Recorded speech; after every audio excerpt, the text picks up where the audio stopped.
Well, hello everybody. I hope that you all are well. We are going to review a little bit for the quiz test. These are things about momentum and force diagrams. So first of all is calculations. So I will give you the formulas on the test. You have to figure out which one applies to your problem. Here it says calculate the velocity with a momentum of this. What you need to do is do 4 steps. The 4 steps that we've always been doing. Okay, so first of all is you're going to pull out the numbers here. And so you have kilograms. Here it actually says momentum. It says to calculate the velocity, and so you would have this.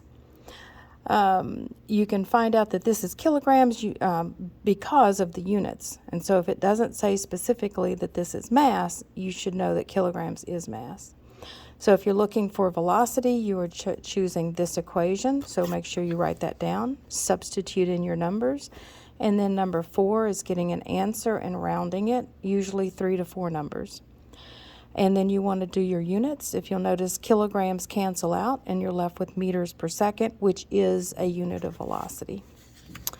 Okay, you need to know how to do forces. For example, here you have a body that has 2 forces on it. Something is pulling it this way and something is pulling it that way.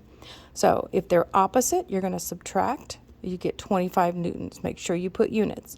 And then in which direction? Well, which one is winning? The 45 is winning, so it's pulling it more towards the left. Okay, so just a little reminder about subtracting and add. Okay, so let's try another one. So here I'm going to do it in pairs. So I'm going to do these first because they're on the same, they're both horizontal. They're in opposite directions, so 7 minus 7 is going to give me 0. Okay, so I don't have anything that is a result on this one. It's not going to go left or right. Okay, let's do these forces. Now there is no arrow at the top, but what does that mean? If there's no arrow, that means it is 0 newtons. So I'm going to take 5 minus 0 gives me 5 newtons. And which way is it pulling it? Well, if there's no pull to the top, it obviously has to be to the bottom. So you would say down, or you could put a down arrow to show me. Okay, let's try this one. Again, let's do these forces. 6. Now, are they opposite? No. Here they are same. They're in the same direction. So I'm going to have to add 6 plus 6 gives me 12 newtons. In which direction? Well, they're both pushing to the right. Okay, let's do 10 and 10. They're in opposite directions. So 10 minus 10 gives me 0. So this is my final answer.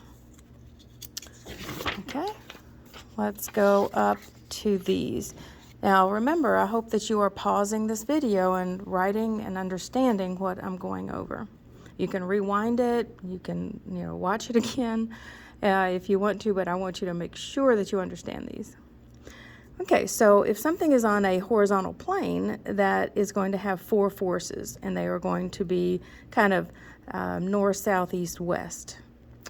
Okay, so the normal force is always perpendicular to the surface. So this is perpendicular to the surface of where it's resting. Okay, it says that it's moving to the right, so that means that the applied force has to go to the right. A friction always opposes motion, so wherever the applied force is, the friction is going to be opposite. So these two can be switched. That's fine if it's moving in the opposite direction. Gravity is always facing down, and it's going to the center of the Earth, or whatever planet it is on. Okay, let's try this one. Here it's on an incline. Here it changes a little bit.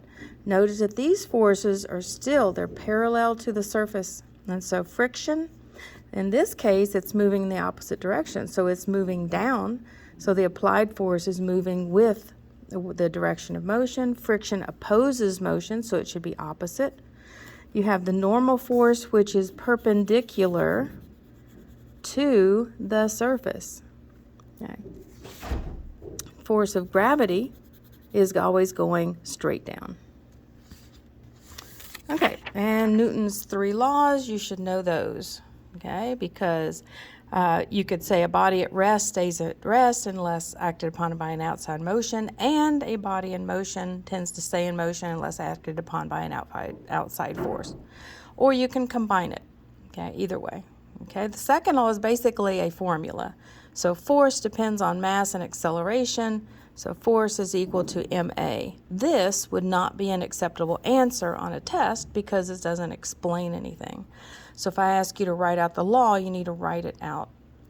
Okay, and the third law, for every action, there's an equal and opposite reaction to what's happening. And you can word these differently, but you should have the main idea in it. Okay, I hope this helps, and I will have another video on momentum and impulse. All right, see you later. Ask me if you got any questions.